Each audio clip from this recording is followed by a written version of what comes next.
2025 में गोल्ड ने एक साल में 77% रिटर्न दिया, लेकिन बिटकॉइन अपने अक्टूबर 25 के टॉप से 50% क्रैश हुआ और अभी भी रिकवर नहीं कर पाया। तो क्या आप भी कंफ्यूज हो कि बिटकॉइन खरीदें, जमीन लें या गोल्ड में पैसा लगाएं? इसी कंफ्यूजन को दूर करेंगे एक लड़के राहुल की कहानी से। कोविड लॉकडाउन का टाइम था।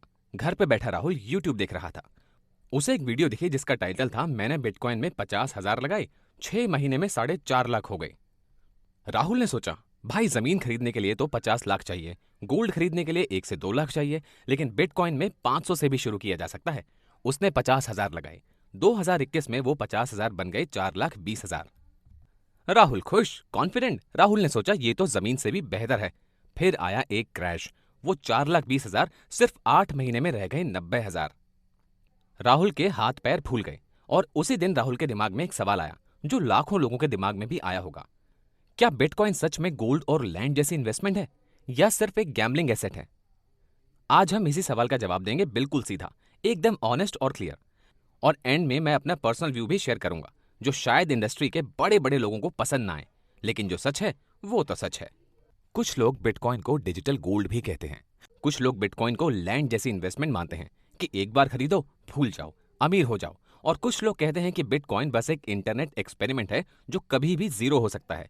तो सच क्या है? बहुत सारे लोग इन्वेस्टमेंट और स्पेकुलेशन को एक ही चीज मानते हैं।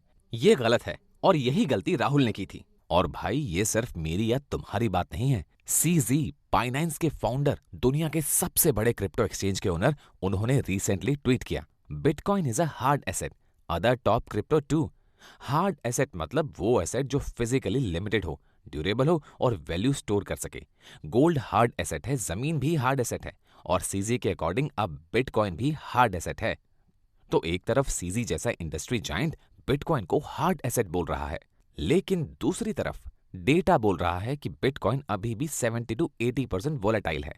तो सवाल ये नहीं है कि बिटकॉइन हार्ड एसेट है या नहीं, सवाल ये है कि क्या एक हार्ड एसेट इतना वोलेटाइल हो सकता है? गोल्ड और लैंड के केस में जवाब है नहीं। बिटकॉइन के केस में अभी तक जवाब है हाँ। और यही चीज बिटकॉइन को गोल्ड और लैंड से फंडामेंटली अलग करती है अभी के लिए। इसी चीज को समझने के लिए पहले बेसिक्स क्लियर करते हैं।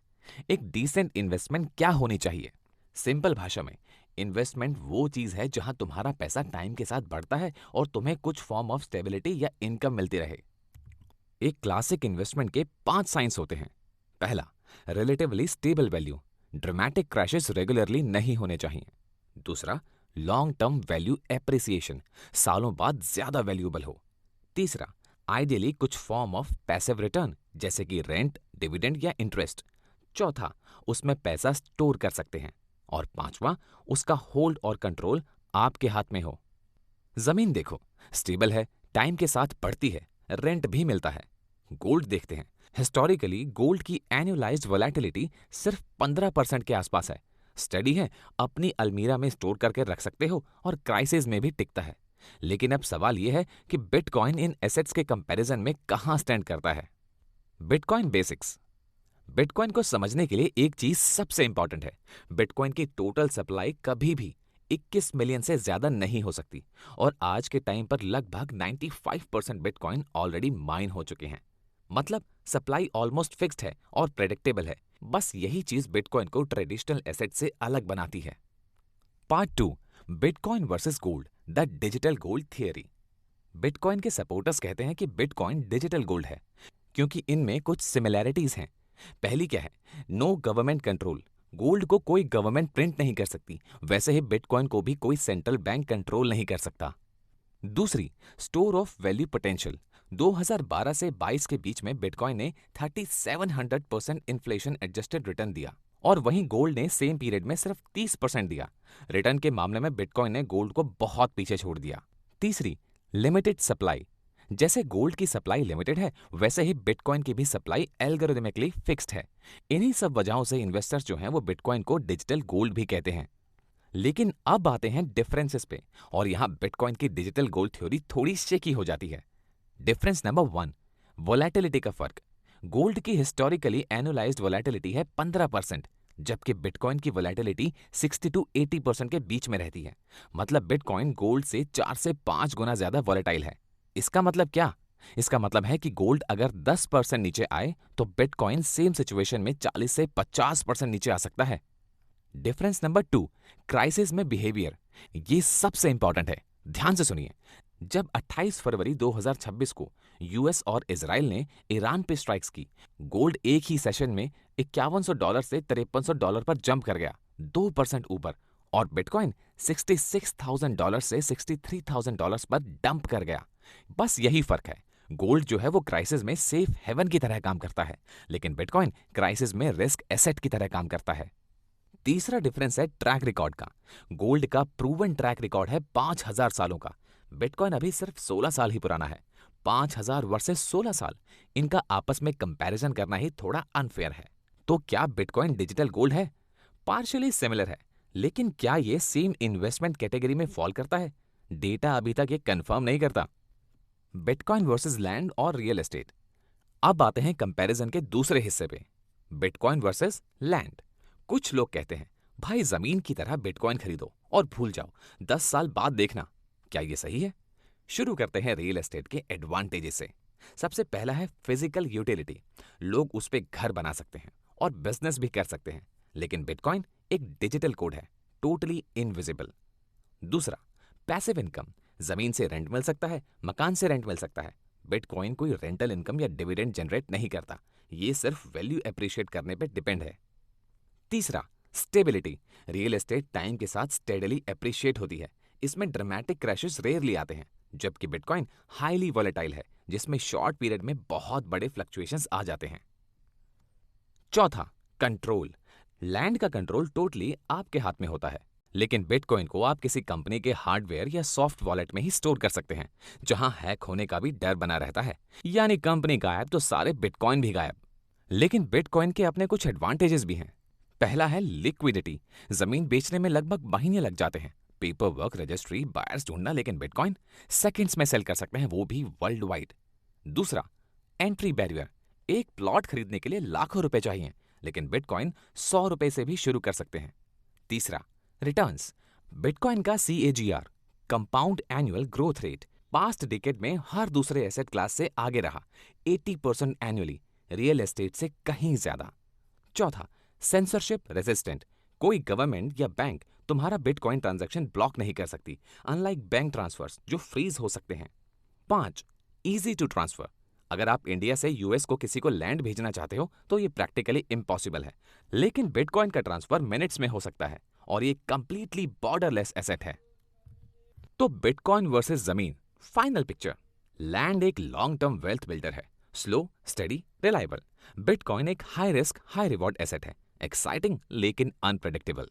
लेकिन इसका मतलब ये नहीं है कि बिटकॉइन परफेक्ट इन्वेस्टमेंट है, बिटकॉइन के कुछ मेजर रिस्क भी हैं। बिटकॉइन की वोलैटिलिटी का सच, क्रैश हिस्ट्री। अब यहां पे मैं चाहता हूं कि तुम जो भी कुछ कर रहे हो रोक दो और बड़े ध्यान से सुनो, क्योंकि ये डेटा वो डेटा है जो 99% क्रिप्टो इन्फ्लुएंसर्स तुम्हें नहीं बताते, और जिसे इग्नोर करना सबसे बड़ी गलती होगी। अगर तुम बिटकॉइन को लॉन्ग टर्म इन्वेस्टमेंट की तरह सोचते हो तो ये डेटा तुम्हारा पर्सपेक्टिव चेंज कर देगा। Crash number 1, 2011। 2011 में बिटकॉइन $31 से सिर्फ $2 पे आ गया, 93% क्रैश। इमेजिन करो तुम्हारे 1 लाख सिर्फ रह गए 7,000। क्या कभी गोल्ड या जमीन ने ये किया? नहीं। 2017 से 2018 में बिटकॉइन $20,000 से $3,200 पे क्रैश हुआ, 84% की गिरावट। पूरा साल 2018 क्रिप्टो विंटर था। वो सब लोग जो टॉप पे खरीदने आए थे 2 साल तक लॉस में रहे। 2021 से 2022 में जब बिटकॉइन का क्रेज अपने पीक पर था, तब बिटकॉइन 69,000 से 15,500 पे आ गया, 77% क्रैश। FTX जो एक बहुत बड़ी एक्सचेंज थी वो कोलैप्स कर गई, टेरा ल्यूना कोलैप्स हुआ। और अभी मार्च 2026 बिटकॉइन जो है अपने 2025 के टॉप यानी कि $1,26,000 ATH से 47% नीचे है, रफली 70,000 पे। एक सेकंड के लिए सोचो, अगर तुमने अक्टूबर 25 में बिटकॉइन में 10 लाख लगाए होते, आज तुम्हारे पास सिर्फ 5.3 लाख बचते। क्या गोल्ड या लैंड ने कभी एक साल में इतने बड़े ड्रॉप्स दिए? नहीं। हिस्टोरिकली बिटकॉइन के मेजर क्रैशेस में पीक से बॉटम तक 70 to 85% की ड्रॉडाउन हुई है, और ये साइकिल्स बार बार रिपीट हुए हैं। ये वोलैटिलिटी ही वो चीज है जो बिटकॉइन को ट्रेडिशनल इन्वेस्टमेंट से फंडामेंटली अलग बनाती है।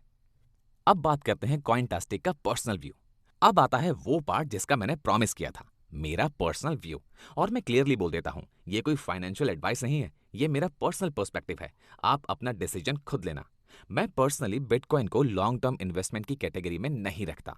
क्यों? क्योंकि एक चीज जो इन्वेस्टमेंट को इन्वेस्टमेंट बनाती है वो है प्रेडिक्टेबिलिटी और स्टेबिलिटी। बिटकॉइन में इनमें से कुछ भी नहीं है। कभी कभी बिटकॉइन कुछ महीनों में 50 to 60% गिर सकता है और कभी कभी महीनों में 2 to 3x भी हो जाता है। तो मैं बिटकॉइन को क्या मानता हूँ? मैं बिटकॉइन को एक high risk high volatility trading asset मानता हूँ। एक ऐसी चीज जहां स्मार्ट एंट्री और एग्जिट से रिटर्न्स बनाए जा सकते हैं, लेकिन खरीदो और भूल जाओ वाली मेंटेलिटी मेरे अकॉर्डिंग डेंजरस है। इसकी वोलेटिलिटी ही इसकी वीकनेस है एज एन इन्वेस्टमेंट, लेकिन यही इसकी स्ट्रेंथ भी है एज अ ट्रेडिंग एसेट। अगर तुम चार्ट समझते हो, लेवल समझते हो, रिस्क मैनेजमेंट करके चलते हो तो बिटकॉइन से बहुत अच्छे रिटर्न्स बनाए जा सकते हैं। लेकिन अगर इन्वेस्टमेंट की तरह ट्रीट करोगे तो वोलेटिलिटी तुम्हारे दिमाग और पॉकेट दोनों को हिला देगी। यही कॉइनटास्टिक का ऑनेस्ट व्यू है। मैं यहाँ आता हूँ टीए लेके, डेटा लेके, ताकि तुम इन्फॉर्म्ड डिसीजन ले सको, ना कि ब्लाइंड डिसीजन। रिमेंबर राहुल, जिसके बारे में वीडियो की स्टार्टिंग में मैंने बताया था, वो जो 2022 में 4,20,000 से 90,000 पे आ गया था। मैंने उसे इमेजिन करके ये वीडियो शुरू की थी। लेकिन सच में राहुल कोई एक इंसान नहीं है। राहुल हम सब हैं, जो एक्साइटिंग रिटर्न्स देख के जंप करते हैं, जो फोमो में डिसीजंस लेते हैं, जो गोल्ड और जमीन की तरह बिटकॉइन को सेट एंड फॉरगेट कर देते हैं। तो आज की वीडियो से हमने क्या सीखा? पहली बात, इन्वेस्टमेंट मतलब स्टेबिलिटी और प्रेडिक्टेबिलिटी। बिटकॉइन में अभी दोनों की काफी कमी है। दूसरी बात, गोल्ड 6,000 साल से टिका हुआ है, बिटकॉइन सिर्फ 16 साल पुराना है। कंपैरिजन करना अभी थोड़ा अर्ली होगा। तीसरी बात, जमीन रेंट देती है, बिटकॉइन कुछ नहीं, बस वैल्यू एप्रिसिएशन पे डिपेंडेंट है। चौथी बात, बिटकॉइन 77% से 93% तक क्रैश कर चुका है कई बार। खरीदो और भूल जाओ, ये यहां नहीं चलेगा। और पांचवी और सबसे इंपॉर्टेंट बात, बिटकॉइन एक पावरफुल ट्रेडिंग एसेट है। समझ के यूज करो, इन्वेस्टमेंट की तरह मत सोचो। अगर आज की वीडियो ने आपके पर्सपेक्टिव में कुछ नया ऐड किया तो लाइक करो और सब्सक्राइब करो। और राहुल की तरह मत बनो, कमेंट में बताओ तुम्हारे लिए बिटकॉइन क्या है, इन्वेस्टमेंट, ट्रेडिंग टूल, या अभी भी कंफ्यूज हो। मैं पर्सनली हर एक कमेंट पढ़ता हूं। और अगर तुम जानना चाहते हो बिटकॉइन को सेफली ट्रेड कैसे करें, की लेवल्स, एंट्री और एग्जिट पॉइंट्स, तो अगला वीडियो सिर्फ तुम्हारे लिए। सब्सक्राइब करो, मिस मत करना। मिलते हैं नेक्स्ट वीडियो में। Take care, trade safe.